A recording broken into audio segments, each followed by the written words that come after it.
Good afternoon. Welcome to our press room. We're very pleased to welcoming here today Commissioner Maria Luís Albuquerque and Commissioner Wopke Hoekstra. And let me use this opportunity to make an announcement. It is Commissioner Hoekstra's birthday today.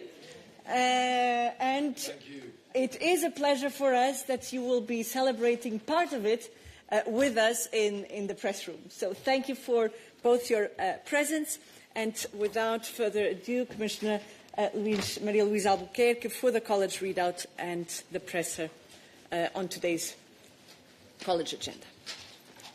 Thank you, Paula. Good morning, or good afternoon. Yeah, still good morning, ladies and gentlemen, and welcome to the readout of today's college meeting.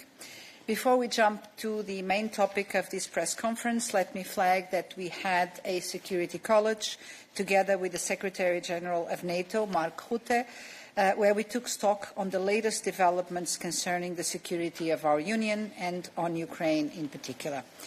President von der Leyen gave more details this morning, and I invite you to read her statement, which is available online. Then we decided to nominate Athanasios Thanopoulos, a Greek national, as Deputy Director General in the Directorate General Estat, the Statistical Office of the European Union. We also nominated Ildiko Orvat, a Hungarian national, as Deputy Director General in the Directorate General for Translation. The date of effect of both decisions will be determined at a later stage. The spokesperson service will publish more details with today's daily news. Finally, we discussed a proposal on financial literacy strategy and a blueprint for savings and investment accounts, which I pass to present now together with Commissioner Hoekstra. We will then be happy to reply to any questions you might have on this topic. So I will now go into the main topic. And I would start by saying that at the heart of our vision of the Savings and Investments Union lies a simple but powerful catalyst, empowering citizens to grow their wealth through capital markets. To that end, today we adopted our financial literacy strategy and our blueprint for savings and investment accounts. We often hear talk of financial management or planning as if it is a complicated theory reserved for experts. But the truth is, we all live and breathe financial management every single day. Think of the decisions you made in the last 24 hours. You checked your mobile banking app, transferred money, paid a bill. That's financial management. You stood in the supermarket aisle weighing the cheaper option against the preferred one. That's financial management. So we are following two parallel paths under the SIU to empower citizens to confidently manage their money and grow their wealth. One path is about the knowledge, and the other is about access. I will take each of these in turn. Our levels of financial literacy in Europe are too low. Less than 1/5 of Europeans are highly financially literate, and this is even worse when we look at the most vulnerable in our society. Citizens need to budget, navigate financial products and services, avoid fraud, and make crucial long-term choices about debt, savings, and retirement, but we do not provide them with these essential skills as part of a basic education or at a later stage. Unfortunately, most of us must learn as we go, often through trial and error, and this leads to stress around money management. Our financial literacy strategy aims to make money management easier, supporting Europeans at every stage of life, from children learning how money works to adults managing a budget or preparing for retirement. Financial education is more than understanding numbers. It's a tool which can contribute to financial inclusion and help Europeans ensure financial security and independence. It can empower people to take advantage with confidence of the opportunities offered by financial products and services, including innovative ones. The strategy is based on 4 pillars covering coordination and exchanges of best practices across all member states, Communication and awareness raising through EU-wide campaigns and a network of ambassadors to ensure initiatives reach the broadest audience, securing crucial funding for financial literacy initiatives and research using existing EU channels, and also monitoring progress and assessing impacts through regular Eurobarometer services and the development of effective evaluation tools. But increased knowledge and understanding is only one part of the equation. The second part of the package adopted today is about creating easier and better access to investing, to enable citizens to put this knowledge to good use. If I often describe saving and investment as two sides of the same coin, both are essential. Yet in Europe, we tend to rely mainly on one. Much of this comes down to know-how and to access. The reality is that Europe currently lacks a developed culture of retail investment. For many Europeans, investing seems opaque, complex, and reserved only for those with excess disposable income and savings. This is a misconception that I intend to dismantle. I want every European citizen to know that investing is for the many, not just for the few. Of course, investing involves risks, but without risk there can be no return. Over the medium to long term, investing can help protect household savings from inflation, allow them to grow, and enable citizens to reach their financial goals. And putting money into your investment account should not be any more difficult than making a deposit into your savings account, and it should be possible from as little as €10. That is the entire premise behind our new Blueprint for Savings and Investment Accounts, or SIAs. We know these accounts work. They have proven successful in several countries across Europe and beyond. Now we want that opportunity extended to every single European citizen. Our blueprint pulls the best practices from the most successful frameworks in Europe and around the world. It is designed around the principles of simplicity, flexibility of use, and competition between providers. This means creating a framework that allows a wide array of providers, such as banks and investment firms, including neo-brokers, to provide SIAs and encouraging easy transfer and portability between accounts. Our recommendation includes offering a large scope of investment opportunities while excluding excessively risky and speculative products. And let's be clear, citizens who decide to invest will always have full control over which financial products and economic sectors they choose to invest in. We also strongly encourage Member States to introduce simple, targeted tax incentives and streamlined tax procedures to make investing as straightforward as possible. My colleague Wopke Hoekstra will come back on those tax aspects shortly. For Member States that don't yet offer a savings and investments account, this is a ready-made solution. And for those who already have a system in place, our blueprint offers clear opportunities for improvement and modernization, ensuring the best possible tools for every person to build their own wealth. To conclude, though the adoption of the financial literacy strategy and our blueprint for a savings and investments account, we are aiming to raise living standards across Europe by enabling Europeans to make more informed financial decisions and invest in themselves and in their future. We offer concrete solutions to citizens to make their money work better for them. And our simulations have shown that under an optimistic scenario, by moving some of their savings into productive investments, citizens could increase the investment in EU assets by more than €1.2 trillion over the next 10 years. This would make additional sources of financing available to European businesses, thereby driving economic growth and job creation across Europe, as well as European competitiveness.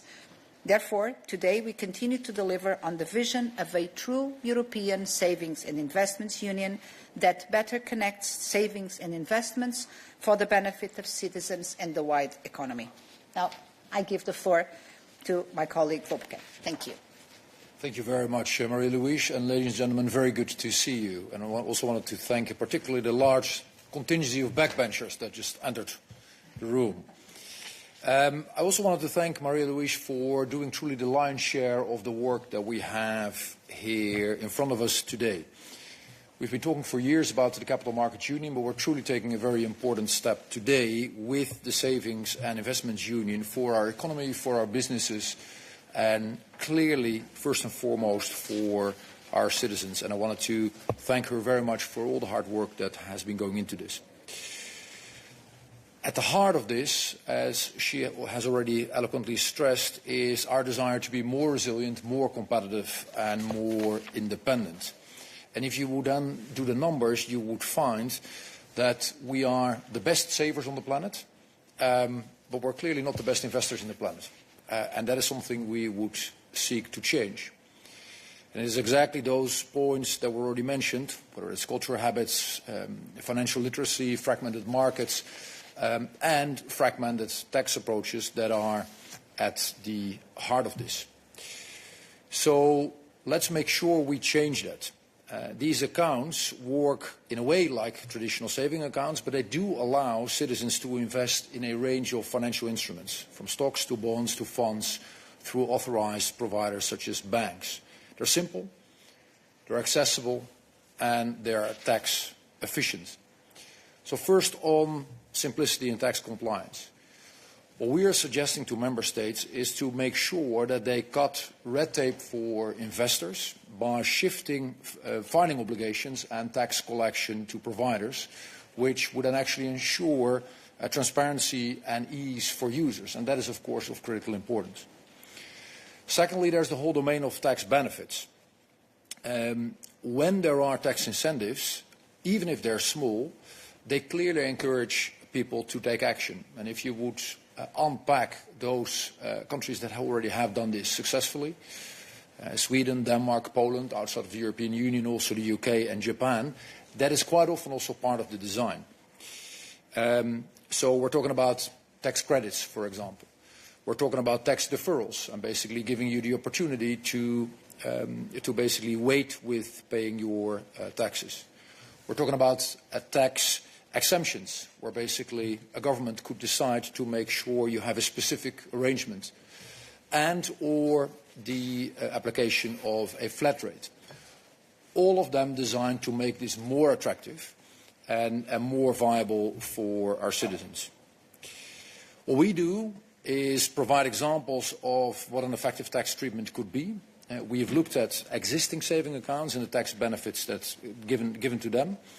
And of course, this whole realm is available for member states. Deductions, exemptions, deferrals, all of it is potentially applicable. So, ladies and gentlemen, all in all, an important step forward, good for our capital markets, good for our people's financial future, and with interesting tax incentives, we do feel we're making sure that our people are more encouraged to invest in what in essence is higher return investments, which will then help us to find growth capital and be more competitive. Thank you very much. Thank you both, and do not hesitate to seize the opportunity of the presence of our great interpreters. Today you can ask your question in any of the official languages. And we can start here in the front, please. Yeah, thank you, Commissioner. Detlef Fechtner with Börsenzeitung, a German financial daily. I have just one question, and this is, what makes you optimist that this time the interplay with the member states is different? We have this stickiness for years now. The issue, you have had a lot of things planned, like the PEP, and which didn't work. This time, can you give us a little bit the taste that member states are more ready to take over your good ideas this time? Thank you. Well, I'd say I'm more optimistic for several reasons. First, I think that there is greater awareness of the challenges that the EU faces and the fact that we have enough resources to deal with the problem. So the problem is not money. And I have also been encouraged by how the different stakeholders have been reacting to this. I've been visiting member states across all the EU, and everyone seems to be very keen to have this kind of opportunities. I've been engaging with, again, many different stakeholders from the industry, the authorities, trade unions, and they all understand the benefits, the potential benefits of giving these opportunities to citizens. They all like to hear that we will allow people to make their choices, so it's their money, their choice, whether they take the opportunity or not. They will take or retain full control of how their money is invested, but we know how important this is to give our citizens the opportunity to convert savings into wealth. Because if people keep too much of their money only on deposits, with inflation, they will actually end up with less purchasing power. They will have the same number of euros, but they will be able to buy fewer things. And that is sad. At the same time, we are promoting European competitiveness. So by promoting European competitiveness, we are creating investment opportunities. Why should not our citizens be able to also participate into those opportunities? On member states, we will be recommending that they use these frameworks because we know they have proven to work across the world. So with older populations, more conservative, more risk-averse, when properly framed, they seem to work everywhere. And our politicians have been saying that they are supportive of the Savings and Investments Union. This is one of the examples when they can walk the talk. So yes, I am optimistic this time.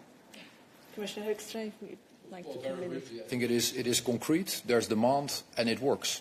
It's concrete. Many of the things in this domain are complicated. I think here it is very clear also for citizens what this is about. There's demand, as Maria Luís was saying. Actually, many of our member states have been asking how does this work. What could we do about it? Also about in the domain of taxation. By the way, in the domain of taxation, it's very hard to see how there would be any other way, given that would require unanimity. But there is clear demand. And third, it works. And that, of course, is hugely important because we have so many examples of countries where actually this is a success. So we're not pushing something into member states and then try to convince them that actually, oh, this is good for them. There is ample evidence that this works for citizens. Thank you very much. Next question, Anna.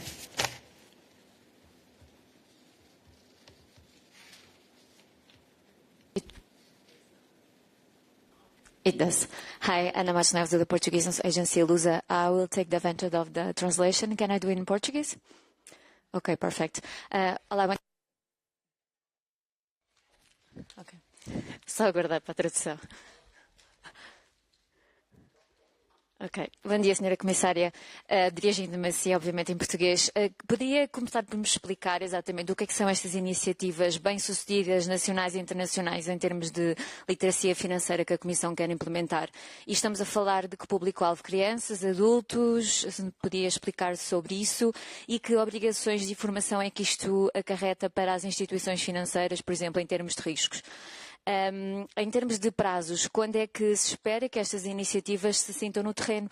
Porque aquilo que vemos é que existe, por exemplo, um potencial em termos de poupanças face aos Estados Unidos, mas vai demorar algum tempo até que realmente as pessoas utilizem estas poupanças para investir. Portanto, o que é que espera em termos de... Quais é que são as expectativas da Comissão e os objetivos, obviamente, em termos de prazos? E uma outra questão que tem a ver com o seu discurso, se me permite, é como é que a Comissão chega àquela verba do 1,2 bilhões em poupanças transformadas em investimentos e se também pudesse elaborar sobre isso. Muito obrigada. Pode responder em português. Certo, facilita. Obrigada. Boa tarde. As iniciativas bem-sucedidas na literacia financeira são muitas. Posso começar por um exemplo aqui mesmo na Bélgica, que se destina a jovens, crianças e jovens, e que todos os dias recebe visitas, é promovido pela Autoridade dos Mercados Financeiros aqui da Bélgica, e que todos os dias recebe várias visitas das escolas. Aliás, têm sempre a agenda esgotada praticamente para um ano inteiro, em que utilizam uma abordagem em que combinam o jogo, a participação individual, a participação de grupo. É um exemplo. Mas também há exemplos em como há iniciativas dirigidas, por exemplo, para mulheres que estão em casa, cuidam da família, portanto não trabalham, e também há iniciativas que se dirigem especificamente às necessidades desses grupos. Há outras iniciativas que são mais vocacionadas para a população mais velha, em que uma grande preocupação tem a ver, por exemplo, com a prevenção da fraude, como é que as pessoas se podem proteger. E há excelentes iniciativas em toda a Europa, dirigidas a diferentes grupos de pessoas. Quando nós dizemos para quem são, serão para todos, desde as crianças aos adultos. Nunca é demasiado cedo ou demasiado tarde para ter acesso à literacia financeira.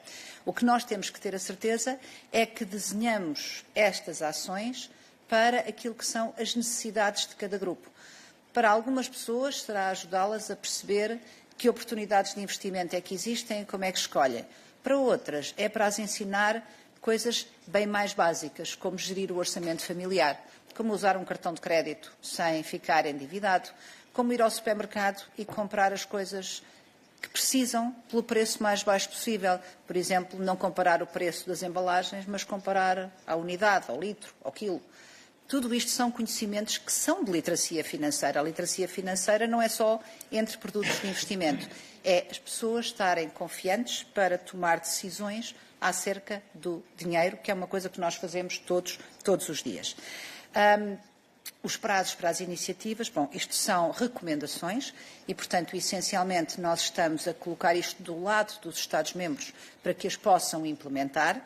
Temos a expectativa e faremos os esforços possíveis nesse sentido para que seja rápida a implementação no terreno, porque nós temos estes recursos disponíveis. Quanto mais cedo nós pudermos ajudar as pessoas a ter um maior retorno e ajudar a nossa economia a ter estes fundos disponíveis, melhor será para todos. E, portanto, o que nós esperamos é que os Estados-membros adiram e que possam rapidamente pôr no terreno estas iniciativas, no caso dos que não têm, e, eventualmente, adaptar iniciativas existentes para cumprir com este conjunto de recomendações ou de requisitos que são os que caracterizam os casos mais bem-sucedidos. E o que nós queremos é sucesso. Permitam-me só, muito rapidamente, em relação à pergunta anterior, dizer que o PEP, é verdade, foi uma iniciativa que não funcionou, mas voltaremos em breve com novidades sobre isso e vamos tentar que funcione agora, embora seja uma coisa completamente distinta daquela que estamos a anunciar hoje. A questão da previsão do 1,2 bilhões, em português, de euros, é baseado num conjunto de pressupostos. Todos os detalhes estão explicados no documento da Comissão Staff Working Document, mas no essencial o que os pressupostos são, consideramos se todas as pessoas na Europa que poupam tiverem a mesma percentagem investida no mercado que têm os 5 casos mais bem-sucedidos, portanto cerca de 40% dos ativos no mercado de capitais, e com uma taxa de retorno anual sobre ações de 7%, um retorno sobre depósitos bancários e dívida como obrigações, por exemplo, em torno dos 2,5%. E sabendo nós que isto que a evidência nos diz que, em média, 60% destes valores são investidos na União Europeia, é aquilo que nós chamamos o enviesamento doméstico, a favor dos mercados que nos são próximos. Utilizando estes pressupostos, chegamos a esse valor de 1,2 trilhões em 10 anos. Mas isso é um pressuposto com base nestes dados. Pode até, eu diria que facilmente, ser melhor se nós rapidamente começarmos a implementar isto e se os nossos cidadãos perceberem que, de facto, há aqui uma oportunidade importante para porem o seu dinheiro a trabalhar para eles. Que isso é o ponto central destas estratégias. Isto é, para dar oportunidades aos nossos cidadãos de terem mais retorno daquilo que são as suas poupanças. Muito obrigada. And I take a question online. We have Matthijs Schiffers. Good try. Thanks, Paula. Matthijs Schiffers from Het Financiële Dagblad. So you want to stimulate citizens to invest in Europe, but are you not afraid that at the same time you make Europe a very unpredictable investment environment with all the omnibus proposals and backtracking on still very new legislation? For example, should you as a citizen invest in European electric cars? Well, it's still uncertain whether the ban on the combustion charge will stay in place. Thank you. A very creative way of asking a question on the combustion engine. Commissioner Hoekstra would like to... I think what is my general observation would be is if you look at Europe, it is one of the most stable investment areas that we have across the globe. If you look at the levels of unpredictability in other parts of the world, whether it is some of our closest friends and allies, or if you would look at other theaters, I would argue that even though there are sometimes changes in politics and in certain policies, by the way, not in the area I would say that you specifically refer to, but even though there are of course sometimes changes in these policy areas, overall Europe is clearly one of the most stable places in general, and I would argue either one of the or the most stable place to invest in. So for me, that would clearly be a safe bet, even though I'm not in the business of giving advice on where you should invest, Matthijs. Thank you. And in the back, please. Gianluca Martucci, Public Policy, Italian News Agency. I have a question. Why you did not point out a limit to tax incentives that there could be in these accounts? Because you suggest to have portability for this instrument, but sometimes for this account, the investment in these accounts is limited on a geographical criteria. So, for example, in Italy, the PIR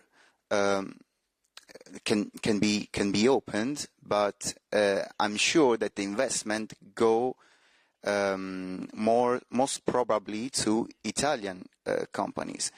So my question is, the problem is that if I invest in another, if I know that in another country there is a major tax incentives, I would be incentivized to invest in that country.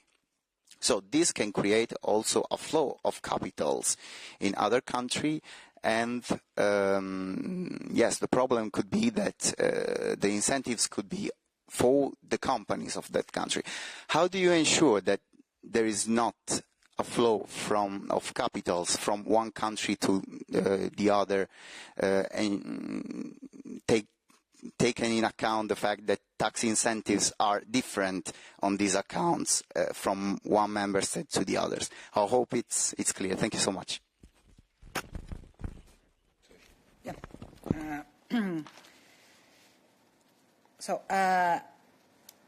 on how do we invest into, why would investment go into specific companies? Well, first, tax incentives must be, when given, but Wopke will explain better, to European entities. They cannot be limited to national entities because that is against the union law. So that is the first point. And the point here is that we wanted to have a flexible framework. We want member states to follow a few basic features on these accounts, but also allowing for the flexibility to adjust to national reality and to allow that the products offered for the citizens on any of these accounts are the ones that could be most successful, and we also strongly encourage member states and in particular the account providers to include European options in the offer that is put forward to our citizens. But I guess your question is more tax related, so okay. Yes, so a couple of thoughts, and Maria Luís already articulated what we have in terms of a safeguard for the level playing field. What we are doing is we're coming up with a recommendation for member states what they could be doing in terms of the domain of tax credits, tax exemptions, deferrals, a flat rate, all these type of things. The alternative would be close to impossible. We all know how difficult it is to push through or pull through, whatever wording you like, basically tax proposals through the European Union, because this is, for many member states, something that they view as holy as it gets in the domain of policy making.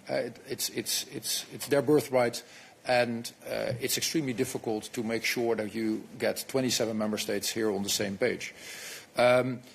What I would actually hope, and I'm not afraid at all that you would move into the situation you're describing, I would hope that this becomes a success and multiple institutions in multiple member states are actually going to experiment and find different models that are going to work. Because the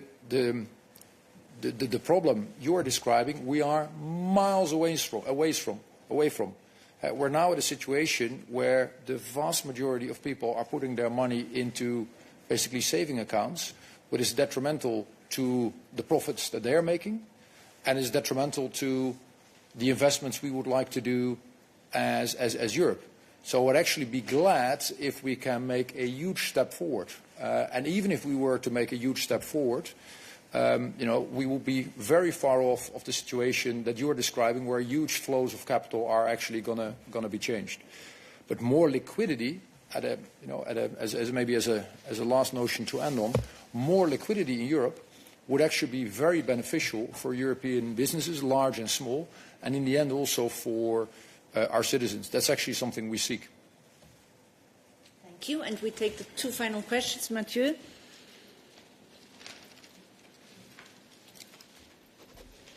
Bonjour, Mathieu Bion, Agence Europe, en français s'il vous plaît. Pourquoi n'avez-vous pas privilégié la voie législative? C'est une recommandation, effectivement, vous laissez aux États membres le soin d'agir au niveau national. Et comment faire pour s'assurer que l'épargne investie va véritablement dans des actifs ou dans des entreprises dans l'Union européenne? Et une troisième question peut-être sur le volet fiscal, concernant justement les incitations fiscales que vous préconisez. Que répondez-vous aux États membres qui disent nous n'avons pas la marge budgétaire pour pouvoir mettre en place ce type de solution? Yes, Commissioner. So I will answer in English, which is going to be quicker. Why not legislation? Well, first because this is a much faster route, and also because we want to keep this flexible. Bear in mind, we really want this to work. And for that, having some flexibility on how this is implemented in each member state, in our view, is helpful. It is up to the member states, as long as they follow these basic features, and we are defining basic features, they can adapt to the reality in each member state. It is more flexible and is definitely quicker. And again, if member states, and we have heard that from all the governments, are supporting the objectives of the SIU, they should also be keen to implement this in the member states. On the guarantees that it will be invested in the EU. Well, first, again, this is to offer higher returns for the savings of our citizens. It is important that investments in capital markets, because they bear some risk, are also diversified, even from a geographic perspective. So a proper diversified portfolio should also consider different geographies. And we are strongly encouraging that the offer of products of investment opportunities includes EU investment opportunities, bonds, equities, funds. But this should be flexible, and again, the focus is on the returns for the citizens. That's what we are trying to achieve. We also know that there is a significant home bias, so people will tend to invest in what they know best and is closer to them, with this diversification perspective as well. On the fiscal margin, this is a bit, well, a question that I guess Wopke can take, but just say that it can be tailored, if that is the concern, it can be tailored to even be fiscal neutral, if that is the point. But these incentives do work. Yeah, building on that, I mean, let's assume for a sec this is going to be a huge success, like a huge success across the Union. Then still, if you would put the numbers of all of the incentives, let's assume also you would put all the incentives in place. If you would then try to put them into perspective of the incentives that are typically given to citizens from a tax perspective, it's extremely small in terms of how it relates to, let's say, the profit pool of taxation in this domain. So it's the last thing I would be worried about. But to add to that, there are two recuperation effects. Right? Maria Luís was already referring to the home bias. So part of that money is actually going to be invested, which will indeed create an additional tax pool. But secondly, let's just assume as a citizen I'm making way more money in this way in terms of returns than I did before on my savings account. Then even if a government is applying a lower rate and giving me all sorts of credits, the size of it has increased. So I get a larger slice as a tax authority, or I get a slice of a larger base as a tax authority, which in the end probably levels more than out. And the final question online, Tommaso Calavotti. Yes, good afternoon. Many thanks for the floor, Tommaso Calavotti in Kronos, Italy. It's just a question. I understand all the political constraints, but I mean, the Saving and Investments Union is quite an important task to reach, because we know that nearly 300 billion euro of savings, of European savings, are invested in Wall Street. So you're basically presenting two recommendations, if I'm not wrong. It's not legally binding. I wonder if you think that this level of ambition is up to the task of achieving a real saving as an investment union, given also the fact that Mario Draghi said that the Commission should stop presenting broad strategies. And the second question is for Commissioner Hoekstra, because he's Dutch, and I'm curious about his answer. Do you really think that the European Union can compete with the US financial markets without having a European safe asset which provides a safe, reliable and deep financial instruments to invest in? Many thanks. If I may start. Yes, the Savings and Investments Union is indeed important. It is an horizontal enabler for our broader objectives of improving European competitiveness. And the idea that a recommendation is weaker than legislation, how is legislation produced? I mean, the Commission presents a proposal, but it requires Member States to agree on that legislation. So if they agree, they can also follow a recommendation. If they don't, we cannot approve a legislative proposal. So I think that we are maybe debating a bit of a false question. This is about the willingness of the Member States to do it. And that willingness can be manifested by following the recommendation, as it could by supporting a legislative proposal. The legislative proposal would be more rigid, and that could in itself have even a negative impact on schemes or frameworks that are already working well, which is the last thing we want to do. So on what is working well, we just want it to continue. Let's not ruin, let's build on that and have more. So I am not at all convinced that legislation would be necessarily more effective or would not have or would not need the same level of commitment from Member States.